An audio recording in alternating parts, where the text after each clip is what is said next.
پیچھے جب فوجیں لگی نا مختار کی، تو امام زین العابدین مدینے کے مضافات میں رہتے تھے، خیمہ لگا لیا تھا، اللہ اللہ کرتے۔ مختار کی فوجیں شمر کے پیچھے لگیں، گرمی کا موسم، گھوڑے پیچھے ہیں، چھپتا چھپاتا دوڑتا، گرمی میں تھوڑا بہت دوڑنا پڑے تو زبان باہر آ جاتی، اور انسان کے وجود کی عجیب کیفیت ہوتی۔ شمر ادھر آ گیا جہاں امام زین العابدین کا خیمہ تھا، اس نے دیکھا کہ ایک گھر ہے، چھپنے کی جگہ، دوڑ کے اندر داخل ہوا۔ امام مصلی پہ بیٹھے، یوں نظر اٹھائی، کیا شان ہے رسول کریم کے گھرانے کی، کیا انداز ہے گھرانے کا، یوں نظر اٹھائی، فرمایا پردیسی پانی پینا ہے؟ بند کرنے والا تھا پانی پینا ہے؟ کہنے لگا پینا ہے۔ شمر کہتے میں سمجھا کہ پہچانا نہیں امام زین العابدین، پہچانا نہیں۔ وقت بدل گیا، حالت بدل گئی، وہ تاج و تخت والے آج رسوا ہیں۔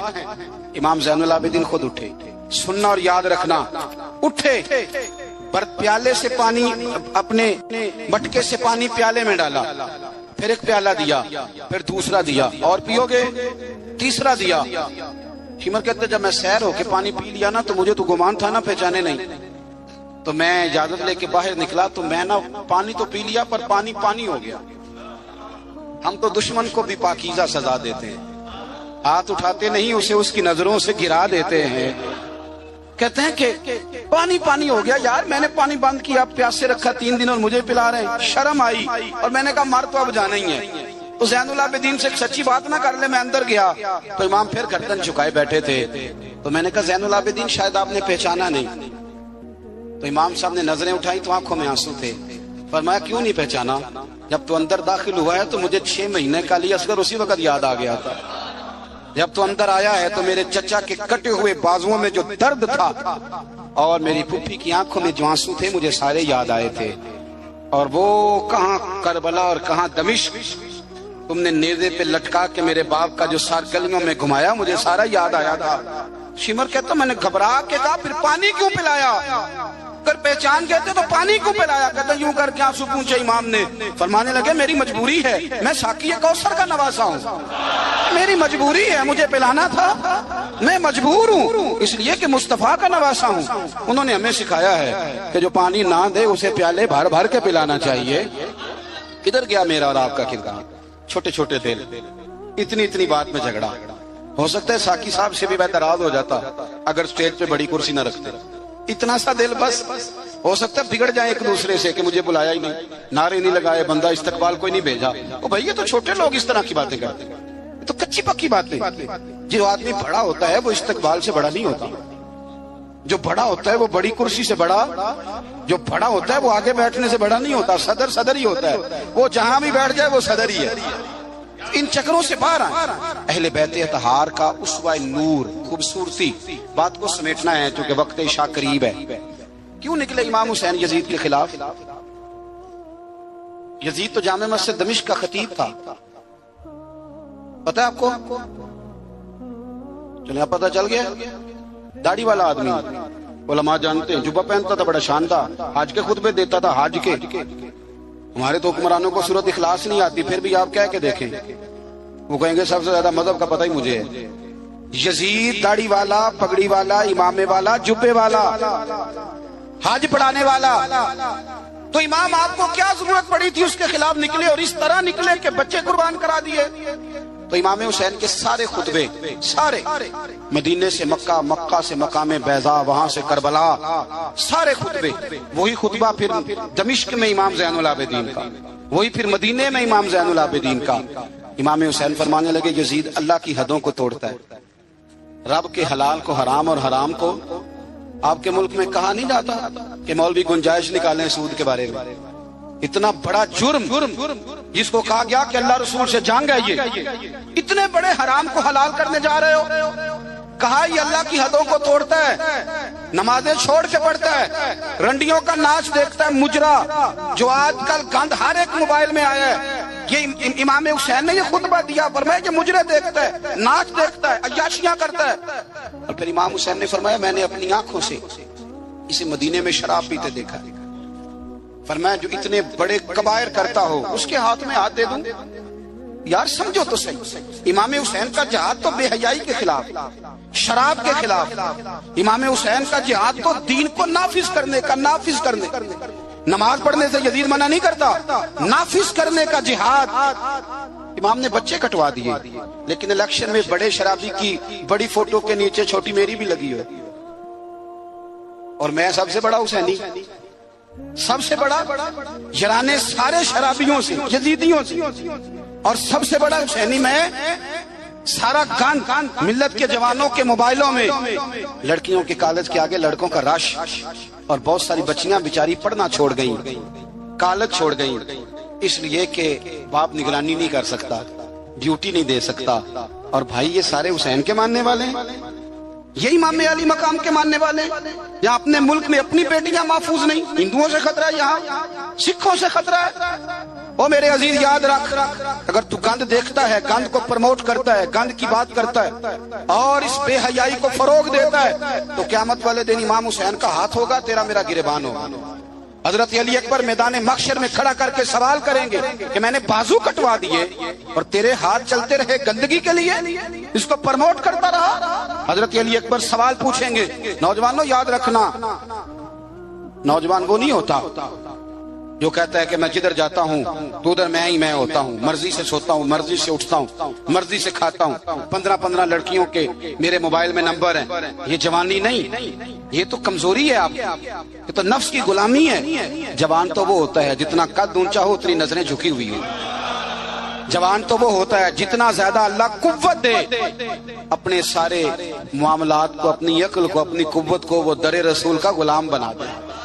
محمد بن قاسم آئے یہاں لڑنے کے لیے، راجہ دہر سے مقابلہ، 17 سال کا نوجوان، کتنے سالوں کا بول کے بتائیں؟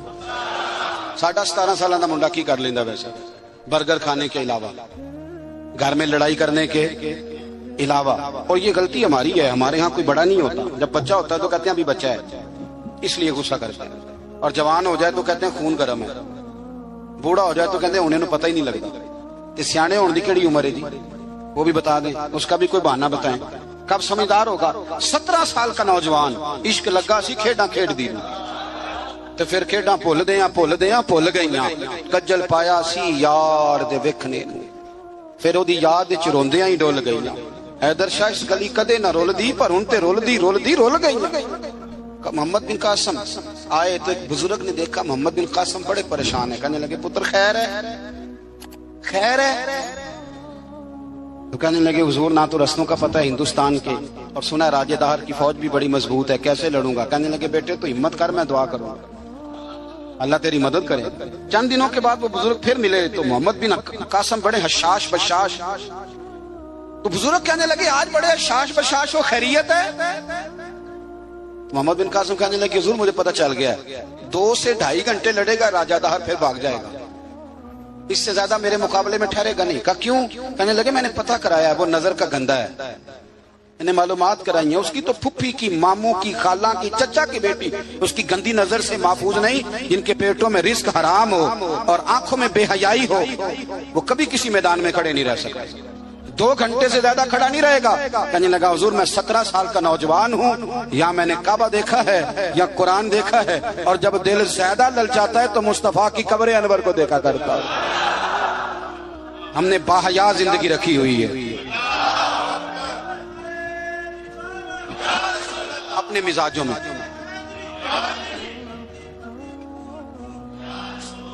سنیں اللہ جزائے خیر، سنیں امام حسین نے نا سر سجدے میں کٹایا اور تلاوت نیزے کی نوک پہ بھی جاری رہی۔ آج محفل سے جانے کے بعد جس نے 2 نفل نہیں پڑھنے اور سپارہ قرآن پاک کا نہیں پڑھنا، مجھے یہ لگتا ہے کہ اس نے بھی محفل کا مزہ نہیں چکھنا۔ کم از کم اتنا تو کرو یار کہ کسی پارہ روز کا۔ حضرت عبداللہ ابن زبیر امام حسین کی شہادت پر تقریر کر رہے تھے اور فرما رہے تھے تم نے کوفیوں ظالموں اس کو شہید کر دیا جو 3 دن سے پہلے قرآن پاک ختم کیا کرتے تھے، اور میں جب بھی دن میں انہیں ملتا تھا انہوں نے روزہ رکھا ہوا ہوتا۔ 3 دن میں قرآن ختم کریں تو روز کے کتنے سپارے بنے؟ میں اور آپ کتنے پڑھتے ہیں؟ میں گزارش کرتا ہوں، میں منت کرتا ہوں، کچھ نہ ہو سکے نا، میرے اسلاف فرمایا کرتے تھے کچھ نہ ہو سکے تو قرآن مجید ایک دفعہ گھر میں کھول ہی لیا کرو۔ فرماتے تھے اس کے صفوں سے ایسا نور نکلے گا کہ تمہارا گھر روشن ہو جائے گا، اسے کھول ہی لو، قرآن سے پیار کرو، اسلام سے پیار کرو، دین کو اپناؤ۔ بچے اس وقت نہیں نماز پڑھیں گے جب آپ گھر میں لیکچر دیں گے کہ نماز پڑھنا چاہیے۔ آپ مصلی بچھا لیں، 1.5 سال کا بچہ بھی آپ کے ساتھ کھڑا ہو جائے، اس کو پتا کوئی نہیں نماز کیا ہے، پر ابا پڑھ رہا ہے تو وہ انشاءاللہ پڑھے گا۔ ماں سویرے قرآن مجید کھول لے، 3 سال کی بیٹی جس کو کچھ نہیں آتا وہ بھی سکاف لے کے نا اور سپارہ لے کے الف با تا سا پڑھے گی۔ او میرے بھائی، پھر وہ جب 3 سال کی بیٹی اپنے باپ کے لیے ہاتھ اٹھا کے دعا مانگے گی نا، تو مجھے لگتا ہے اللہ رحمتوں کے سارے دروازے کھول دے گا۔ اس لیے اپنی زندگی کو سجائیں، سنواریں۔ محبتیں تقاضا کرتی ہیں کہ محبوب کو تحفے دیے جائیں، محبتیں تقاضا کرتی ہیں کہ محبوب کے لیے قربانی دی جائے۔ وہ عاشق جھوٹا ہوتا ہے جو محبت تو کرتا ہے قربانی کوئی نہیں دیتا۔ وہ ناکام عاشق ہوتا ہے جو محبت تو کرتا ہے پر محبوب کے لیے کوئی تکلیف برداشت نہیں کرتا۔ میرے رسول کریم علیہ السلام نے نا، ہمارے ہاں لوگ سمجھتے ہیں جی میں لاڈلا ہوں، جی بھئی کیا مطلب؟ کہتے ہیں میں لاڈلا ہوں، مجھ سے پیار بڑا کرتے ہیں۔ آپ کو پتہ ہے لاڈلا کون ہوتا ہے؟ نبی پاک صلی اللہ علیہ وسلم نے فرمایا میں اپنے رب کا سب سے زیادہ محبوب ہوں اور سب سے زیادہ تکلیفیں بھی مجھے ہی آئی ہیں۔ لاڈلا اس کو کہتے ہیں جس کو آنکھوں پہ بٹھایا جائے، کہ لاڈلا تو وہ ہوتا ہے جسے تکلیف سہنی پڑتی ہے، جو آزمائش میں ہوتا ہے، جو اذیت میں ہوتا ہے، وہ لاڈلا ہوتا ہے۔ حضور فرمانے لگے، سنو میری بات کو، اس کو سمجھو، فرمایا میں اللہ کا سب سے زیادہ محبوب ہوں اور سب سے زیادہ تکلیفیں بھی مجھے آئی ہیں اس لیے کہ میں اس کا محبوب ہوں۔ بھائی یہ محبت کا رستہ ہے۔ اگر آپ لاڈلے ہیں تو بتاؤ پھر اذیت کتنی اٹھائی، اگر آپ لاڈلے ہیں تو تکلیف کتنی برداشت کی۔ جتنے لاڈلے ہیں حضرت آدم سے لے کر میرے محبوب تک، سب نے تکلیفیں اٹھائیں۔ حضور کے صحابہ نے بڑے غم سہے، زخم پہ زخم کھا کے جی، خونے جگر کے گھونٹ پی، آہ نہ کر لبوں کو سی، یہ عشق ہے کوئی دل لگی نہیں۔ ہمارے ہاں نا لوگ سمجھتے ہیں بس موج لگ جائے گی، لاڈلا بن جاؤں گا۔ بھائی یاری تیری سونا پر ازمائشاں بھی تیریاں آگ، اے سونا پرکھیا جامدائی پہلو نہ لگاں دے لگ۔ آپ سمجھ لیں اس بات کو کہ یہ سراسر لاڈلا ہونے کا معنی سراسر امتحان ہے۔ نبی کریم صلی اللہ علیہ وسلم کی اہل بیت رب کریم کے بڑے محبوب ہیں اور نبی پاک کے بڑے لاڈلے ہیں، اور حضور کے جتنے بھی لاڈلے تھے وہ سارے آزمائشوں میں، سارے۔ لاڈلا وہ پیر صاحب کا بیٹا ہوتا ہے جو کرتا کراتا کچھ نہیں، مادرزاد ولی ہے جی، لاڈلا ہے۔ مطلب کیا کہتے ہیں؟ یہ کچھ بھی نہیں کرتا، 4-5 بندے ہوتے ہیں جو اس کے جوتے اٹھاتے ہیں، ٹیشو پکڑتے ہیں، آگے پیچھے دوڑتے ہیں، یہ لاڈلا ہے۔ لاڈلا تو وہ ہے جس کو درد ہو، جس کو آزمائش ہو، جس کو تکلیف ہو، جو نکلا ہوا ہو، جو کچھ کر رہا ہو۔ نبی پاک علیہ السلام کے اہل بیت لاڈلے، سیدہ عائشہ صدیقہ فرمایا کرتی تھی حضور کی ازواج میں سے حضور کو سب سے زیادہ پیار سیدہ خدیجہ الکبریٰ کے ساتھ تھا۔ سیدہ خدیجہ الکبریٰ رضی اللہ تعالی عنہا مومنوں کی مائیں ہیں۔ حضور علیہ السلام سے نکاح ہونے سے پہلے وہ مکے کی ملکہ شمار ہوتی تھی۔ سونا ہے، چاندی ہے، تجارت ہے، کاروبار ہے، گھر ہے، ہر چیز۔ آپ فرماتی ہیں 20 کنیزیں میرے پاس ہوتی تھی، میں نے کبھی پانی کا پیالہ بھی اٹھ کے نہیں پیا تھا، اور پھر میں لاڈلی ہو گئی نبی پاک کی، پھر لاڈلی ہو گئی، پھر حضور کی نظر کرم مجھ پر پڑی، پھر محبوب کریم علیہ السلام نے مجھے قبول فرمایا، اور پھر رنگ کیا بنا؟ ظہر کے وقت، ابن اسحاق کہتے ہیں ظہر کے وقت نبی کریم کی بارگاہ میں ساری دولت، ساری کنیزیں، سارے غلام حضرت خدیجہ نے دیے ظہر کے وقت۔ عصر سے پہلے پہلے میرے نبی نے سارا کچھ تقسیم فرما دیا۔ یہ بطور مثال بیان کرتے ہیں، فرماتے ہیں یوں سمجھو کہ ظہر کے وقت دیے اور عصر سے پہلے پہلے حضور نے بانٹ دیے۔ وہ بی بی جس نے کبھی بھی پانی کا پیالہ نہیں پیا تھا، پھر وہ گھر میں جھاڑو دیتی، پھر وہ چولہے میں آگ جلاتی، اور پھر وہ خاتون، دیکھیں نا، بندہ غریب سے امیر ہو جائے تو گزارا ہو جاتا ہے، اور امیر سے غریب ہونا پڑ جائے بڑی مشکل ہوتی۔ حضرت خدیجہ الکبریٰ نا باورچی خانے سے کھانا پکا کے نکلی، چولہا جلایا، اور جب نکلی تو 17 پیبند تھے پورے وجود پر کپڑوں کے۔ تینوں لب دیاں آپ گواچے، سانو اپنی خبر نہ کوئی، ساتھوں پہاڑے نہیں ککھ گلیاں دے، ہن تے سانو آکھ دے لوگ شدائی، ننگ نموس دا ساڑ کے چولا، گل پہنے تاج گدائی او سجنا اپنا آپ گوایا ہے تاں یار نے چاتی پائی. نبی کریم صلی اللہ تعالی علیہ وسلم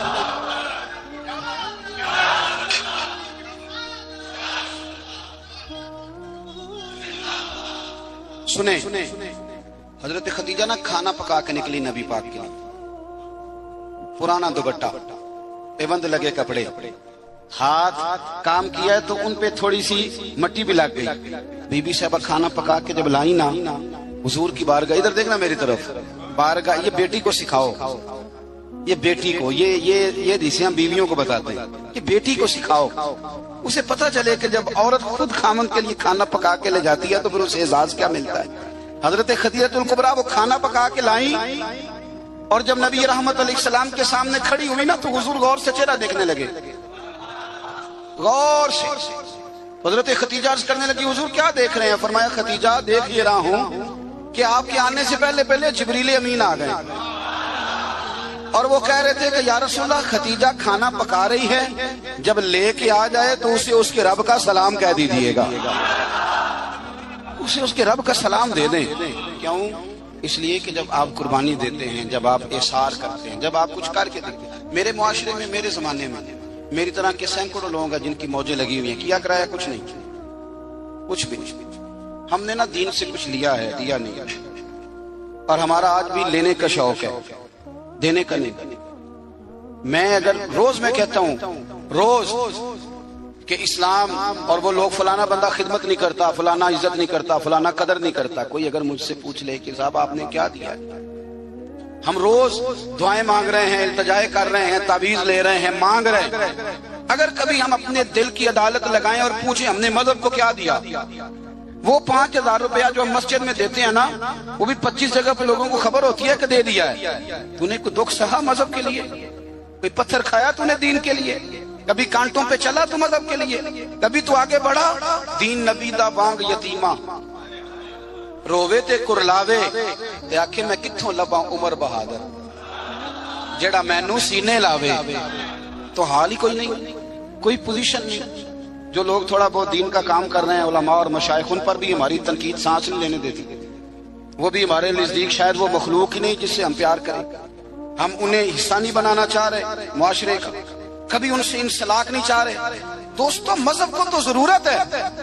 میں سینکڑوں ایسے لوگوں کو جانتا ہوں جن کی بغل میں P H D, M Phil, M S C کی ڈگریاں ہیں پر دین کی الف بات آسا کو نہیں جانتے.